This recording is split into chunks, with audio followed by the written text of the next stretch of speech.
If you were to take a look at the wealthiest citizens in the world in the 1980s, you would have seen that the tax havens like Monaco, Switzerland, and Luxembourg are at the top of the list, while some economic powers like the United States and Germany would be at around the 13th to 14th richest. And all the way down at number 28, past countries like Greenland, New Caledonia, and Andorra, would be the country of Ireland. But today, that list looks a little bit different, as Ireland now has the fourth largest GDP per capita in the world, and of the countries with over 3 million people, Ireland is second behind only Singapore. But it wasn't always like this. You see, Ireland just 100 years ago was considered by some to be a third world country. I mean, in the 1920s, greater than 90% of Ireland's economy came from agriculture, and most of its working population was composed of poor farmers. And after Ireland gained its independence in 1922, it only had one trading partner, which was the UK, and virtually all of Ireland's exports were beef and dairy. Now, during this time, Ireland was falling behind the rest of the world in regards to its economy and technology. So it decided to try some new economic policies. You see, the Irish saw that during the Great Depression, the countries that were being hit the hardest were the ones with a free market. Meanwhile, countries under communism, such as China and the Soviet Union,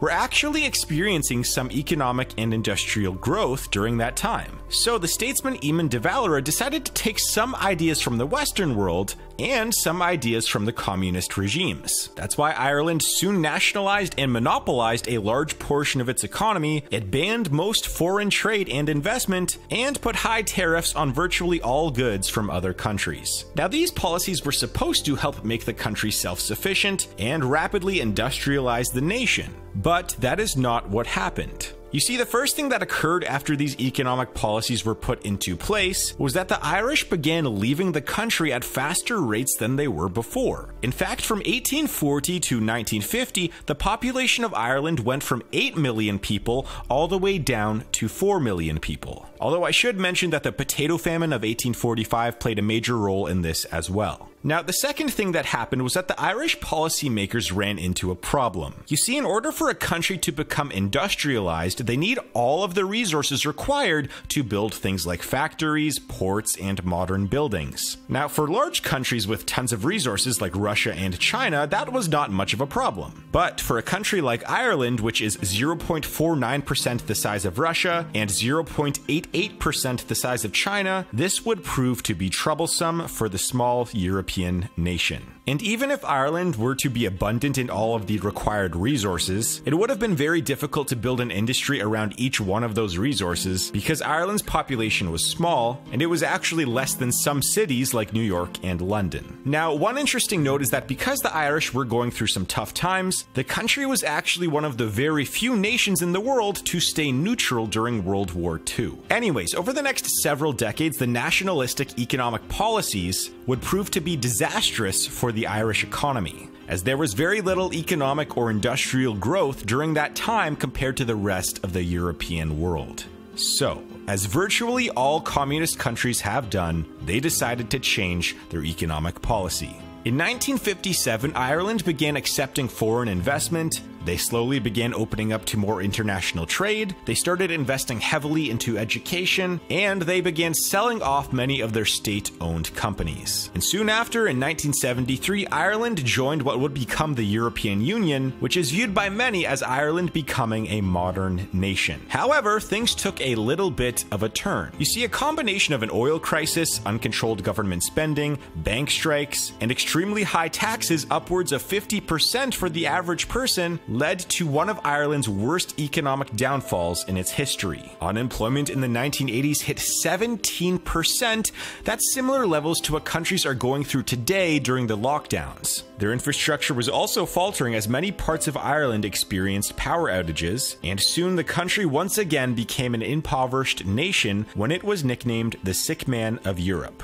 In fact, the economy in the 1980s became so bad that the Irish government decided to do something that would seem extremely extremely radical to today's politicians. They came up with an idea called the Talit strategy, where all of the political parties came together to make quick and sweeping economic reforms that would provide immediate and long-term benefits for the country. And the reforms during this time would change the country's trajectory forever. The government cut down its borrowing of money, it cut taxes, tied wages to economic growth, it actively started seeking out foreign investment, and expanded its private sector to levels that were seen throughout the rest of the European Union. These changes throughout the late 1980s and into the 90s became known as the Celtic Tiger, a period that is known as one of the greatest economic expansions in the history of the world. So you might know how in the 1990s, China had the fastest growing modern economy in the world, right? Well, actually, from 1995 to the year 2000, Ireland's economy outpaced virtually every other nation in the world, including China, where the Irish saw consistent 9 to 10% growth rates.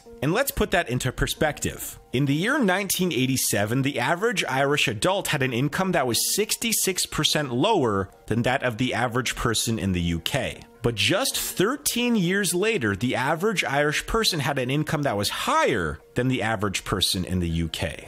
And arguably the biggest reason why Ireland became such a wealthy nation during that time was because of the growth of both domestic and international corporations. You see, one of the earliest economic reforms that Ireland passed was a reduction in corporate taxes. In the 1980s, Ireland had a 50% corporate tax rate, which was one of the highest in the world. But by the early 2000s, the corporate tax rate was 12.5%, which was one of the lowest in the world. This reduction in corporate taxes and expansion of private businesses in the country led to an increase in homegrown large corporations. As of right now, there are a few dozen Irish companies with revenues of over $1 billion, and for a country with only about 5 million people, it has one of the most billion-dollar homegrown companies per capita in the world. And with these companies' expansion throughout Europe and the rest of the world, Ireland's economy kept growing at high rates for most of the 2000s and the 2010s, except for the years of the financial crisis. But then, something weird happened. You see, Ireland in 2015 was already one of the 15 richest countries in the world. And then, this happened. They went through a year where they initially reported a 26.3% rise in GDP, which was later revised upwards to a higher number of 34.4%. That year in 2015 single-handedly catapulted Ireland to amongst the top 5 richest countries in the world. They essentially experienced 5 to 7 years worth of good economic growth within 1 year. So that brings up the question, what happened? Well, remember how in the 1980s Ireland began cutting its corporate tax rate? Well, as it turns out, this caught the attention of many multinational corporations outside of Ireland. So companies with thousands to hundreds of thousands of employees opened up their international headquarters in Ireland over the next several decades. And the list of giant companies with headquarters in Ireland are too long to mention in this video. But the general rule is if they are a tech company and are worth more than $100 billion, then they probably have their international headquarters in Ireland. The best examples of big names are Apple, Facebook, and Google. And it's worth mentioning that the tax incentives are only one part of the reason why companies place their headquarters in Ireland. Because countries like Hungary, Macedonia, Bulgaria, Moldova, and Bosnia are all European countries with lower tax rates than Ireland. But because Ireland has a better infrastructure, better trade relations, and an educated workforce, Ireland has a leg up on a few key differentiators for multinational corporations. But anyways, the biggest impact from these corporations was Apple. By 2012, after years of gradual increases, Apple was funneling $35 billion in profits per year into Ireland, which represented 20% of the country's GDP. But then virtually overnight in 2015, Apple shifted $300 billion worth of IP assets and tens of billions of dollars worth of profits over to their Ireland headquarters. So by Apple shifting most of their money over to Ireland, It single-handedly made Ireland's growth rate go from a number that would be likely around the 6 to 10% range, all the way to the 25 to 34% range. And one of the troubles with this is that money does not end up in the hands of the Irish worker or the Irish government, as most of this money is not taxed or reinvested. I mean, right now Apple has roughly $200 billion in the bank just sitting there and doing nothing. Although I should mention that this money is then used as essentially collateral for the Irish banks, but that's a story for another time.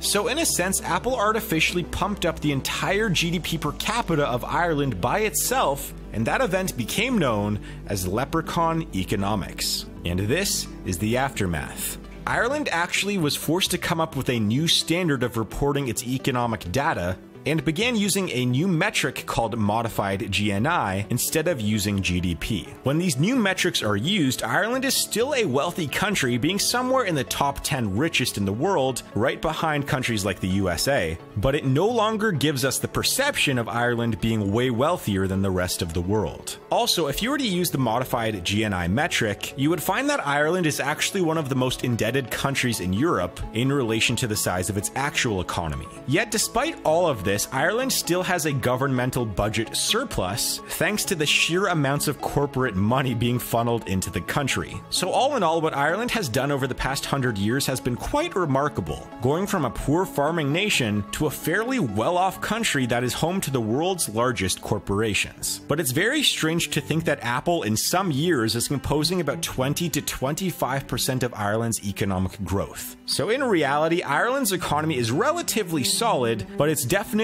artificially inflated and makes it seem like Ireland is a much wealthier country than it actually is. But who knows, if companies keep funneling more and more money into their Irish headquarters, we might see Ireland on top of the world's richest countries list, even if Ireland isn't really that rich. Now, if you're interested in watching more videos like this, please check out my documentaries playlist, as I have a ton of other videos just like this on there. And please hit that like and subscribe button, that would mean the world to me. I appreciate all of you. But anyways, make sure to click on my next video, and I will see you guys there in just a few seconds.